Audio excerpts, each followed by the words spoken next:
आजची आपली कथा आहे वृद्धकाळातील एकटेपणा.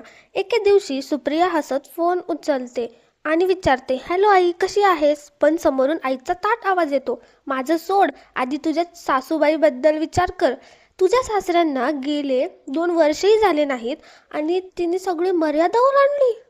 तू आणि रोहन मुंबईला बसला आहात, पण इथे तुझी सासू काय काय प्रकार करत आहे याची तुला कल्पनाही नाही. जी बाई नेहमी साडी घालत असे ती आता सलवार कुर्ती घालून शहरभर फिरते, सोशल मीडियावर फोटो टाकते. तिचं वागणं बिलकुलही योग्य नाही. मी काहीही बनवत नाही, गल्लीत लोक सांगत आहेत. हे ऐकून सुप्रिया दचकल्यागत विचारते, आई, तुला हे सगळं कुठून कळालं? आई लगेच सांगते, माझी मैत्रीण तुझ्या सासरच्या घराजवळच राहते. आता तर अशी बातमी आहे की तुझी सासू दर दुसऱ्या दिवशी राजेश नावाच्या माणसाबरोबर दिसते. कधी रेस्टॉरंटमध्ये, कधी पार्कमध्ये, कधी बाजारात. सगळी गल्ली बोलतीये.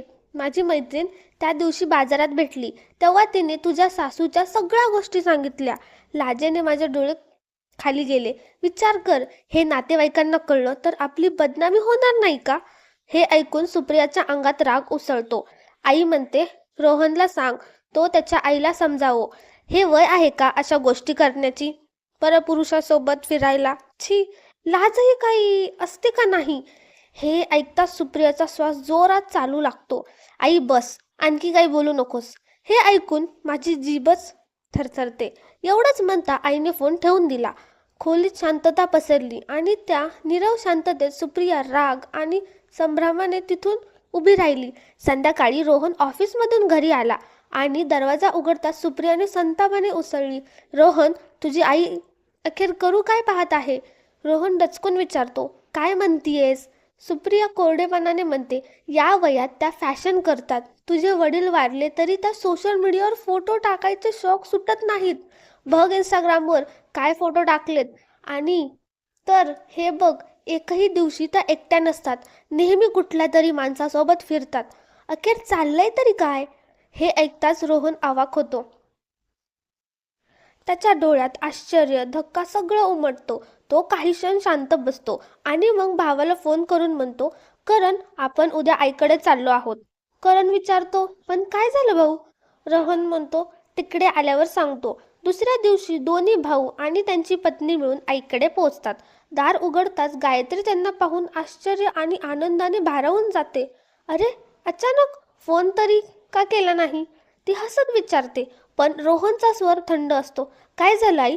आता घरी यायच्या आधीही सांगावं लागेल का? गायत्री काही क्षण अडकलते, पण स्वतःला सावरत म्हणते, नाही रे, सांगितलं असतं तर तुमच्यासाठी आवडीचं काहीतरी बनवून ठेवलं असतं. मग सगळे आत बसतात. गायत्री म्हणते, तुम्हाला पाहायला माझं मन तडफडत असतं. त्यावर करण हलकासा तिरकस स्वरात म्हणतो, कितीदा सांगितले आई, तुम्ही आम्हाला भेटायला या. पण वाटतं आजकाल तुम्ही फार बिझी आहात. गायत्री शांतपणे हसते. तुमचे बाबा होते तेव्हा त्यांच्यासोबत कधी कधी तुमच्याकडे यायचे. आता एकटीने यावंसंच वाटत नाही. आणि आता माझे काही स्वतःचे कामही वाढलेत, त्याविषयी बदलतात. चला, मी काहीतरी खायला आणते. सुना उठतात, पण ती प्रेमाने म्हणते, नाही, मीच करते, तुम्ही आराम करा. ती चहा नाश्ता घेऊन बाहेर येणार तेवढ्यात डोरबेल वाजते. ती ट्रे ठेवून दरवाजा उघडते तर समोर राजेश उभा असतो, नीटनेटका, हातात औषधांची पिशवी. तो हसत म्हणतो, नमस्ते गायत्री, ही तुमची औषधे आत्ताच मेडिकलमधून आणली. गायत्री अचानक म्हणते, अरे हो, मी तर विसरलेच होते. गायत्रीने औषधाची पिशवी घेत म्हणाली, अरे हा, आत या ना, चहा तयार आहे आणि भजे पण केलेत. आलाच आहात तर खाऊन जा. त्यावर राजात हसत म्हणाला, नाही नाही, तुम्हाला माहितीच आहे ना, मला तेलकटाचं टाळावं लागतं. तब्येत बिघडली तर पुन्हा तुमच्याकडूनच औषधं मागावी लागतील. हा विनोद ऐकून गायत्री हसली. पण तुम्ही म्हणताय तर चहा नक्की पिन, असं म्हणत राजेश आत आला. ड्रॉइंग रूममध्ये त्याला पाहून रोहन आणि करण थोडे अस्वस्थ झाले, पण कोणी काहीही बोलले नाही. गायत्रीने त्यांची ओळख करून दिली. हा माझा मोठा मुलगा रोहन, ही त्याची पत्नी सुप्रिया. हा माझा छोटा मुलगा करण आणि ही त्याची पत्नी निहारिका. आणि हे माझे नातवंड.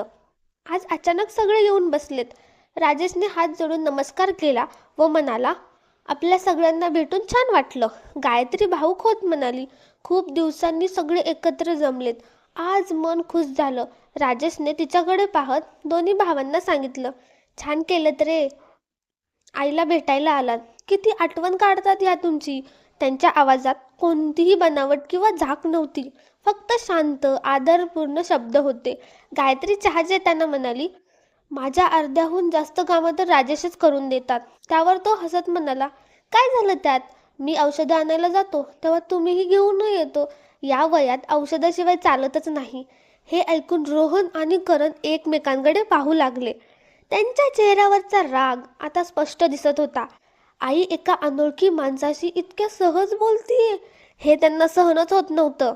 तेवढ्यात राजेश म्हणाला, मी इथेच शेजारच्या बिल्डिंगमध्ये राहतो. मीही एकटाच असतो. सरकारी नोकरीतून निवृत्त झालोय. माझेही दोन म्हणजे मुलगा मुलगी आहेत आणि मुलगा विदेशात. हे ऐकताच रोहनचा चेहरा कठोर झाला. तो रागाने म्हणाला, म्हणजे काही काम नाही म्हणून इथे येऊन बसता? खोलीत सन्नाटा झाला. गायत्री रागाने उभी राहिली व म्हणाली, रोहन, ही काय पद्धत आहे बोलायची? पहिल्यांदाच भेटत आहात तुम्ही. काय माहीत आहे रे तुम्हाला यांच्याबद्दल? करणही तापला आणि म्हणाला, सगळं समजते आई आम्हाला. तुम्ही जसं या अनोळखी माणसाचं कौतुक करता, त्याच्या बाजूने बोलता, त्यांच्यासोबत हसत गप्पा मारता, खरंच खूप काही कळतंय. आता अधिक जाणून घेण्याची गरज नाही. रोहन पुढे म्हणाला, आणि आता तुम्ही कृपया आमच्या घरातून निघून जा. हे ऐकताच गायत्रीचे डोळे दुःखाने लाल झाले. ती हादरली. रोहन, करण, तुम्हाला लाज वाटत नाही? माहीत आहे का यांची मला किती मदत होते? आणि तुम्ही उलट यांच्यावर शंका घेताय? ती आवाज थरथरत म्हणाली. खोलीत तणाव पसरला. राजेशने शांतपणे चहा खाली ठेवला. त्यांच्या चेहऱ्यावर गंभीरता आली. तो काही बोलण्याचा प्रयत्न करत होता, पण परिस्थिती आणखीन बिघडेल या भीतीने तो गप्प राहिला. तो उठून म्हणाला, गायत्री, मला वाटतंय मी निघावं. माझ्यामुळे तुमच्या कुटुंबात तणाव नको. गायत्रीने त्याला थांबवलं नाही. त्यांचा राग अजूनही मुलांवर होता. दरवाजापाशी पोहोचून राजेश म्हणाला, तुम्ही कदाचित गैरसमज करून घेतलाय, इतकंच म्हणेन. पूर्ण गोष्ट न सांगता रागात निर्णय घेऊ नका. आणि तो निघून गेला. दार बंद झाल्याचा आवाज घरातल्या शांततेला अजून गडद करून गेला. रोहन आईकडे पाहत म्हणाला, आई, हे सगळं तुमच्यामुळे झालंय. पहिल्यांदाच एखाद्या अनोळखी माणूस आम्हाला सुनावून गेला. का ठेवता तुम्ही त्याच्याशी एवढा संबंध? गायत्रीच्या डोळ्यात निराशा दाटून आली. तिने स्वतःला शांत करत म्हटलं, रोहन, कोणीतरी तुमच्या कानात काय भरलंय माहीत नाही, पण तुम्ही जे समजताय ना ते काहीच खरं नाही. तेव्हापर्यंत शांत असलेली सुप्रिया कटाष्ट टाकत म्हणाली, तर मग तुम्हीच सांगा ना खरं काय आहे, आम्ही ऐकतोय. गायत्रीने दोन्ही मुलांकडे आणि सुनांकडे पाहिलं आणि शांतपणे म्हणाली, आता माझं बोलण्याचं मन नाही. तुम्ही थकलेला आहात, जरा विश्रांती घ्या, मी जेवण बनवते, मग आपण बोलू. आणि ती गेली. तिचं हृदय जोरात धडधडत होतं. डोळ्यातून अश्रू सतत वाहत होते. डोक्यात बेचाऱ्याचा वादळ उठत होता. माझी स्वतःची मुलं माझ्यावर शंका घेत आहेत. मी यासाठी माझं आयुष्य अर्पण केलं आणि आज हीच मुलं माझ्याकडून उत्तरं मागतायत. मग चेहरा पुसून त्या चहाचा ग्लास उचलून ड्रॉइंग रूममध्ये गेल्या. तेव्हाच बाजूच्या खोलीतून सुप्रिया आणि निहारिका यांचा कुजबुजण्याचा आवाज त्यांच्या कानावर पडला. गायत्रीला विश्वास बसत नव्हता. त्यांच्या दोन्ही सुना, ज्या एकमेकांशी जमूनही घेत नव्हत्या, त्या आज एकत्र बसून त्यांची निंदा करत होत्या. सुप्रियाच्या आवाजात विष होतं. पाहिलंच ना निहारिका, कशा समजून दुजून राहू लागल्या आहेत सासूबाई. काल माझ्या आईचा फोन आला होता. मला तर आश्चर्य वाटलं जेव्हा तिने सांगितलं की आई या वयात किती निर्लज्जपणा करतायत. पाहिलंच ना कशा खिदळत त्या परक्या पुरुषाशी बोलत होत्या आणि चोरी पकडली गेल्यावर अश्रू ढाळायला लागल्या. निहारिकाने होकारार्थी डोकं हलवलं. हो दीदी, उत्तर तर त्यांना द्यावाच लागेल. आपण काही लहान मुलं नाहीत, सगळं समजतं आम्हाला. आता आम्ही त्यांना सोडणार नाही. गायत्रीचे पाय जणू जमिनीला चिटकले. त्यांचं हृदय धडधडणं विसरलं. कानात शांततेचा मोठा आवाज दुणावू लागला. कसा बसा स्वतःला सावरून त्या शांतपणे स्वयंपाकघरात परत आल्या आणि भाजी चिरू लागल्या. सुमारे 2 तासांनी जेवण तयार झालं. गायत्रीने टेबलावर भाकरी, डाळ, भाजी आणि भात मांडला. सगळेजण जेवायला बसले. वातावरण अजूनही जड आणि शांतता होती. सुप्रिया आणि निहारिका एकमेकांकडे पाहत संकेत देत होत्या. सुप्रियाच्या चेहऱ्यावर एक कपटी हसू होतं, जणू काही ती एखादी लढाई जिंकायला सज्ज होती. जेवण झाल्यावर रोहनने पुन्हा विषय काढला. त्याच्या आवाजात राग आणि कडवटपणा होता. आता सांगा ना आई, कोण आहे तो माणूस? काय संबंध आहे तुमचा त्याच्याशी? तुमच्याबद्दल हे सगळं मी ऐकलं तेव्हा मला माझ्या कानांवर विश्वास बसला नाही. पण आज इथे जे काही पाहिलं, माझे डोळे लाजेने खाली गेले. गायत्रीच्या चेहऱ्यावर आता राग नव्हता, तर एक टोचून बोलणारी स्मितरेषा होती. त्या उभ्या राहिल्या आणि दोन्ही मुलांकडे व सोनेकडे पाहत म्हणाल्या, संबंध? हो, आहे संबंध. पण कदाचित हा संबंध तुमच्या कल्पनेच्या पलीकडे आहे. रोहन, तू कधीच समजू शकणार नाहीस. सुप्रियाने टाळी वाजवत डोळे वटारले. वाह, काय उत्तर दिलेत. म्हणजे आम्ही सगळे मूर्ख आहोत, फक्त तुम्हीच शहाणा. सत्याची मूर्ती. या वयात जेव्हा माणसांनी भजन कीर्तन करायला हवं, तुम्ही मात्र प्रेमाची कथा उडवून बसलात. निहारिका पेटली. आता तर साफ बोला आई, कोण आहे हा राजेश? अशा गोलमाल उत्तरांना काही होणार नाही. तुमची इज्जत तुम्हाला महत्वाची नसली तरी आम्ही या घराचे हिस्सेदार आहोत. गायत्रीने सरळ तिच्या डोळ्यात डोळे घातले. आता त्यांच्या आवाजात थरथर नव्हती, तर वर्षानुवर्ष दडपलेला आत्मसन्मान उसळत होता. तुम्ही दोघी माझ्या सुना आहात, पण माझ्या वेदनेला एकदाही समजून घेण्याचा प्रयत्न केलात का? स्वतःला या घरचा हिस्सा मानता? बरं, सांगा, जेव्हा तुमच्या सासऱ्यांचा मृत्यू झाला होता तेव्हा तुमच्यापैकी कोण माझ्याजवळ बसलं होतं? कोणालाही माहीत आहे का मी कशी रात्री जागून काढल्यात? एकटेपणा काय असतो? बोलायला कुणी आलं नसेल तरी जीवन किती जड होतं, हे जाणवलंय कधी तुम्हाला? तुमच्यापैकी किती जणांनी गेल्या 2 वर्षात मला विचारलं की आई तुम्ही कशा आहात? किती जणांनी माझी काळजी घेतली जेव्हा मी तुमच्या वडिलांना गमावून एकटेपणात बुडत होते? खोलीत शांतता दाटून बसली. रोहन आणि करण एकमेकांकडे पाहू लागले, पण कोणाकडेही उत्तर नव्हतं. गायत्रीने दोन्ही मुलांकडे पाहिलं. त्यांच्या डोळ्यात खोल वेदना होत्या, पण चेहरा मात्र दगडासारखा स्थिर. त्यांनी खोल श्वास घेतला आणि म्हणाला, रोहन, करण, मला वाटलं होतं तुमच्या वडिलांच्या मृत्यूनंतर तुम्ही दोघे मला म्हणाल, आई आमच्यासोबत चला. पण माझं मन गोंधळलेलं होतं. विचार करत होते, जर मी मोठ्या मुलासोबत जाण्यास होकार दिला तर छोटा मुलगा रागवेल, आणि जर करण सोबत गेले तर रोहनला वाटेल की आईने अंतर ठेवायला सुरुवात केली.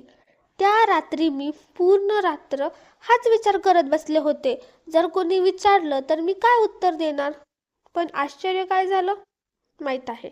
आश्चर्य तेव्हा झालं जेव्हा आपापल्या शहराला जायला एक दिवस आधी सगळ्यांनी आपापले बॅग आधीच पॅक करून ठेवले होते. माझ्याबद्दल कुणी तोंडातून एक शब्दही काढला नाही. आई, तुम्ही एकट्या राहाल, आता आमच्यासोबत या. माझ्याबद्दल विचार करण्याची गरज कोणालाच वाटली नाही. जणू मी घरातलं एखादं फर्निचर आहे, ज्याला तिथेच ठेवून पुढे निघून जाता येतं. आता खोलीतील हवा देखील जड झाल्यासारखी वाटत होती. मग गायत्री म्हणाली, आणि त्या रात्री तुमच्या मामांनी तुम्हा दोघांशी बोललं होतं, आठवतंय? त्यांनी म्हटलं होतं की आता तुमची आई आहे, जबाबदारी ठरवा, कोण घेणार आहे त्यांना आपल्यासोबत. त्यावेळी तर तुमच्या दोघांना जणू सापच चावला. कुणाच्या तोंडातून एक शब्द बाहेर आला नाही. सुप्रियाचा स्वाद जलद झाला. ती नजर चुकवत इकडे तिकडे पाहू लागली. गायत्रीने तिच्याकडे पाहिलं आणि म्हणाली, का ग सुप्रिया, आठवतंय ना ती वेळ जेव्हा तू स्पष्ट म्हणाली होतीस, आपली आई माझ्या घरी आणण्याचा विचारही करू नका. मला प्रायव्हसी हवी आहे, फ्रीडम हवी आहे, आणि आईच्या उपस्थितीत ते शक्य नाही. त्यात तुमची आई अजून ठीक आहे, त्यांना कुठल्याही आधाराची गरज नाही. हेच बोलली होतीस ना? सुप्रियाचा चेहरा आता लालेलाल झाला. ती स्वतःचा बचाव करत म्हणाली, मी म्हणजे ते हा. पण गायत्रीने तिचं वाक्य अर्धवटच थांबवलं. ते तुझ्या मनात होतं, तू तेच बोललीस. खोटं बोलू नकोस सुप्रिया. मग तिची नजर निहारिकाकडे वळाली. आणि तू निहारिका, आठवते काय म्हणाली होतीस? आमचं तर 2 खोल्यांचं छोटंसं घर आहे, त्यात आई राहणार की आम्ही? जेव्हा गरज लागेल तेव्हा येऊ भेटायला, पण आत्तापासून त्यांना डोक्यावर घेऊन ठेवायची गरज नाही, हेच म्हणली होतीस ना? पण त्यानंतर तू तुझ्या आईला मात्र आपल्या घरी घेऊन आलीस. तेव्हा तुझं घर मोठं झालं होतं का? आजही तू तुझ्या आईला स्वतः सोबतच ठेवतेस, तेव्हा तर घर छोटं पडत नाही, बरोबर? निहारिका अडखळायला लागली. आई, माझ्या आईची तब्येत खराब होती. तिची काळजी घेणारं असा दुसरा मुलगा नाही. गायत्रीने शांत पण धारदार आवाजात उत्तर दिलं. तुझ्या आईला मुलगा नाही आणि तरीही तिची नीट काळजी घेतली जाते. पण मी तर दोन दोन मुलं असूनही बेसहारा राहिले. गायत्रीची ही सरळ टोचणारी वाक्य ऐकून निहारिका आता नजर चुकवत बसली. मग गायत्रीने भिंतीवर टांगलेल्या त्या जुन्या फोटो फ्रेमकडे पाहिलं. त्यात ती, तिचा नवरा आणि तिची दोन लहान मुलं हसतमुखट फोटोसाठी उभी होती. त्या फोटोने तिच्या मनात खोल वेदना उठली. ती मागे वळून म्हणाली, त्यावेळी मला एकटीला सोडून जाताना तुम्ही मला म्हणालात, आई, स्वतःची काळजी घ्या, गरज लागेल तेव्हा आम्ही येऊ. त्यावेळेही मला विश्वास बसला नव्हता तुमच्या शब्दांवर. कधी वाटलंच नव्हतं की माझी मुलं इतक्या लवकर बदलतील. तिने खोल श्वास घेतला आणि परत शांतपणे म्हणाली, सुना तर परक्या घरातून आल्यात, घरातून येतात. त्यांच्यावर राग धरायचाही नाहीये. पण तुम्ही दोघं, तुम्ही तर माझेच होतात. माझी स्वतःची मुलं, ज्यांच्यासाठी मी किती स्वप्न गाडून टाकली. तिच्या डोळ्यातून अश्रू ओघळले. आठवतंय रोहन, जेव्हा तुला देशातील सर्वात मोठ्या युनिव्हर्सिटीमध्ये शिकायचं होतं, आपल्याकडे पैसे नव्हते. तुझ्या बाबांनी स्पष्ट नाही म्हटलं होतं. पण मला माहिती होतं तुझे स्वप्न किती मोठे आहेत. मी माझे दागिने विकले, बचत तोडली, लहान सहान आनंद सोडले, फक्त यासाठी की तू आपल्या पायांवर उभा राहावास. रोहनचा चेहरा पांढराशुभ्रा झाला होता. मला वाटलं होतं जेव्हा म्हातारपण येईल तेव्हा माझी मुलं माझा आधार बनतील. पण ज्यांच्याकडून आधाराची अपेक्षा केली त्यांनीच आज माझ्या स्वभावावर, माझ्या चारित्र्यावर बोट ठेवायला सुरुवात केली. मग तिनं करणकडं पाहिलं. आणि तू, करण, आठवतंय जेव्हा तुझ्या बाबांनी तुझ्यासाठी मुली बघतच होते आणि तू घरी येऊन म्हणालास की तुला निहारिका आवडते. एक दुसऱ्या जातीच्या मुलीशी तुमचे बाबा बिलकुलही तयार नव्हते, रागात होते. तेव्हा तू माझ्यासमोर रडत आला होतास. तू म्हणालास, आई, जर माझं लग्न निहारिकासोबत झालं नाही तर मी खुश राहू शकणार नाही. माझी खुशी निहारिकासोबतच आहे. कृपया बाबांना सांग. मी तुमच्यासाठी तुमच्या बाबांना काही करून मनवले, त्यांना समजावलं. समाजातील लोक आणि नातेवाईकांच्या विरोधात गेले, त्यांच्या बोलण्याला ऐकले, फक्त यासाठी की माझी औलाद दुःखी होऊ नये. मला वाटलं की माझी मुलं खुश राहतील, त्यापेक्षा जास्त मला काही हवं नव्हतं. पण पहा माझ्या मुलांनो, आज तुम्हीच सगळे त्या आईच्या चारित्र्यावर, ज्याच्यावर मी गर्व करत होते, कलंकाचे खडे रंगवून बसलात. मग त्यांनी थांबून खोल श्वास घेतला आणि म्हणाल्या, मी कधी तुमच्यावर ताना मारला नाही, कधी नाही म्हटलं की माझं आयुष्य तुमच्यामुळे अपूर्ण राहिलं. कारण मला वाटत होतं, कारण आई होणं कोणत्याही अवस्थेत सोपं नसतं. त्या दिवसापासून आजपर्यंत मी काहीही बोलले नाही की एकटी राहिले. सतत स्वतःला मी समजवलंच आहे, गायत्री, जास्त विचार करू नकोस. मुलं व्यस्त आहेत, त्यांची स्वतःची पण जिंदगी आहे. पण माझ्या मुलांना माझ्यावर बोट उचलण्यापूर्वी एकदाही विचार केला नाही. मुलांना फक्त प्रश्न विचारण्याचाच हक्क आहे का? आईकडे कधीही जबाबदारी वाटते का? हे बोलत बोलत गायत्रीच्या डोळ्यात अश्रू आले. पण रोहनचा राग अजूनही उठत होता.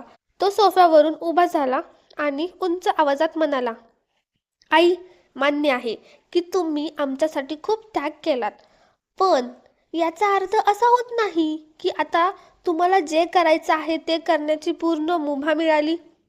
गायत्रीने रोहनकडे पाहिलं आणि ठामपणे म्हणाली, रोहन, तुम्ही माझ्याकडून उत्तर मागत आहात? ठीक आहे, मी उत्तर देईन. आठवतं का जेव्हा माझी तब्येत खराब झाली होती, मी तुम्हाला फोन केला होता. तुम्ही म्हणालात काय, आई, आता व्यस्त आहोत, वेळ मिळताच तुमच्याकडे येऊ आणि तुम्हाला आपल्याबरोबर घेऊन जाऊ. इथे तुमचा इलाज नीट होईल. पण घेऊन जाणं तर दूरच राहिलं. तुम्ही माझा हालचाल विचारण्यासाठी एक फोनही केला नाही. त्यांच्या आवाजात दुःखाचा समुद्र उठत होता. दिवस जात गेल्याने परिस्थिती इतकी वाईट झाली की मी पलंगावरूनही उठू शकत नव्हते. जेवण बनवणं तर दूरची गोष्ट आहे. मग मी शेजारी राहणाऱ्या शारदाला फोन केला. ती मला रुग्णालयात घेऊन गेली. डॉक्टरांनी माझी स्थिती पाहून लगेच भरती करायला सांगितलं.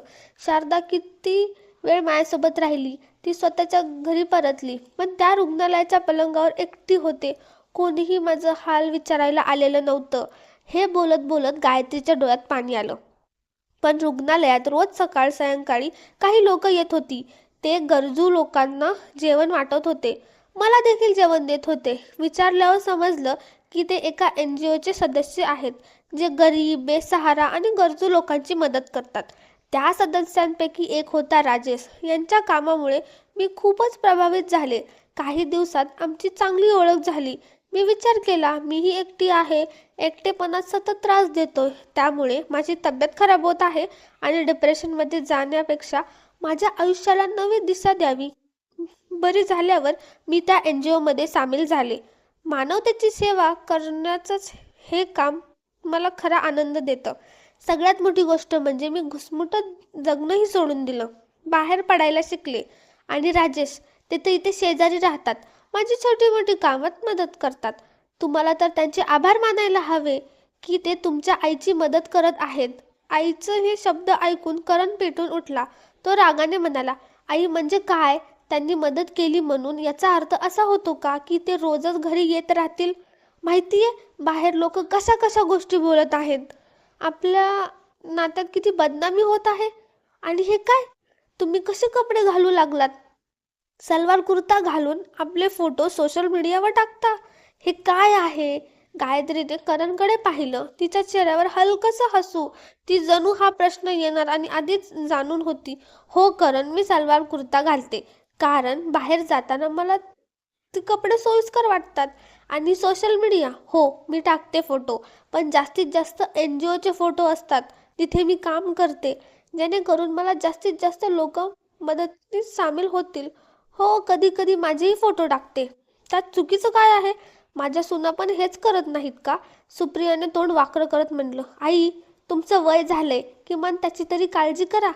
गायत्रीने शांतपणे तिच्याकडे पाहिलं. वय तर तेव्हाही होतं जेव्हा मी घरात एकटी पडले होते. वय तेव्हाही होतं जेव्हा मी आजारी आणि लाचार रुग्णालयात पडले होते.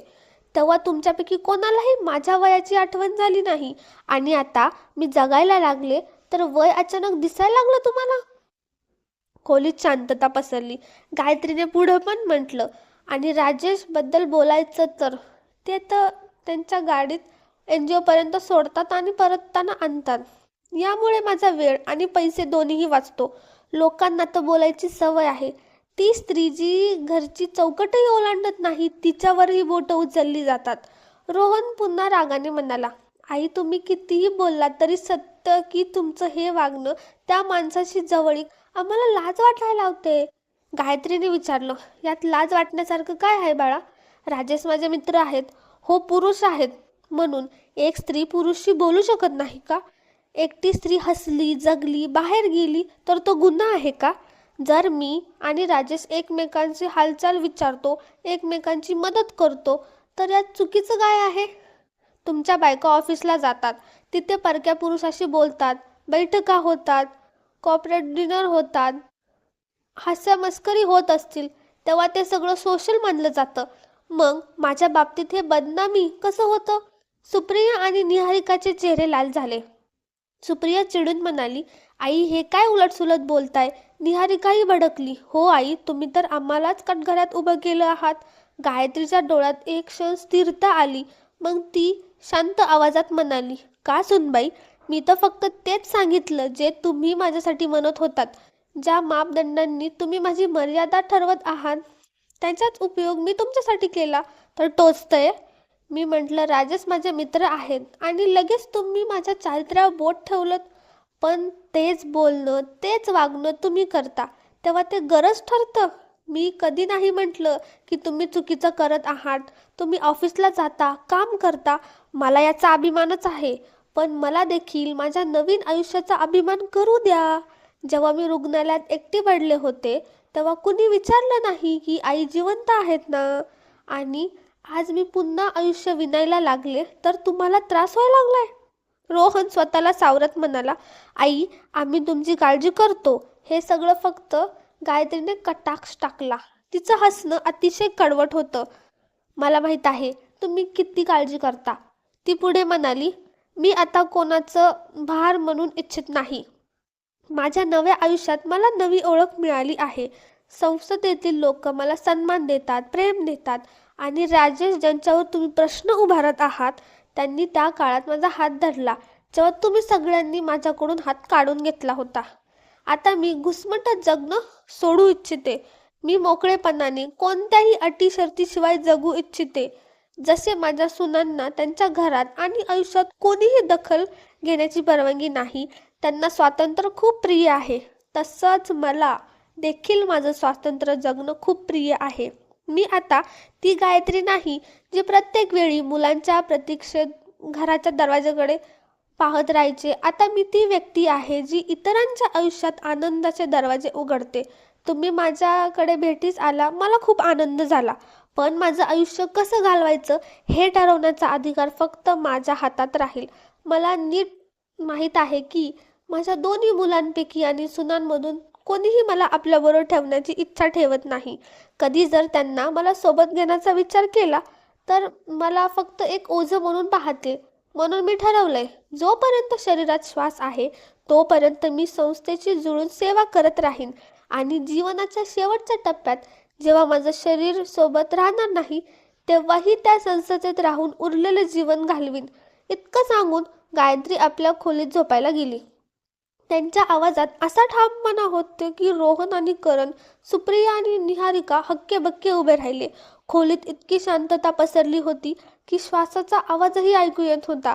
रोहन आणि करण एकमेकांकडे पाहिलं पण त्यांच्याकडे काहीही म्हणण्यास शब्द नव्हते. सुप्रिया आणि निहारिका बेचैनीत आपलं तोंड वळवलं. गायत्रीच्या बोलण्याची प्रत त्यांच्या कानात अजूनही गुंजत होती, जणू कोणीतरी त्यांच्यासमोर सत्याचा आईना ठेवून दिला होता. पुढच्या दिवशी सकाळी पहिली किरण गायत्रीच्या घराच्या खिडकीतून झाकत होती. घरात रात्रीच्या तणावाचं वातावरण अजूनही कायम होता. गायत्री रसोईत चहा बनवत होती. त्यांचा चेहरा शांत होता. दोन्ही मुलं आणि दोन्ही सूनबाई आपलं सामान घेऊन ड्रॉइंग रूममध्ये आले. त्यांच्या चेहऱ्यावर रात्रीच्या गोष्टीचा परिणाम स्पष्ट दिसत होता. ते निघायला तयार होते. गायत्री त्यांना शांतपणे पाहत होती पण काहीही बोलली नाही. त्यानंतर दरवाजाची घंटी वाजली. गायत्रीने दरवाजा उघडला. बाहेर राजेश उभे होते. गायत्रीने थोडं संकोच करतच म्हणाली, काल मुलं थोडी जास्त रागात होती म्हणून मी काहीही सांगितलं नाही. आज विचार केला चला थोडी चर्चा करू, कदाचित काही गैरसमज दूर होतील. त्यानंतर त्यांनी पाहिलं की मुलं आणि सून आपलं सामान घेऊन शांतपणे बाहेर गेले आहेत. गायत्रीने खोल श्वास घेतला आणि सर्वांकडे गंभीर नजर टाकत म्हणाली, राहू द्या राजेश, त्यांना काहीही समजवण्याची गरज नाही. मला नाही वाटत तुमच्यामुळे काही फरक पडणार आहे.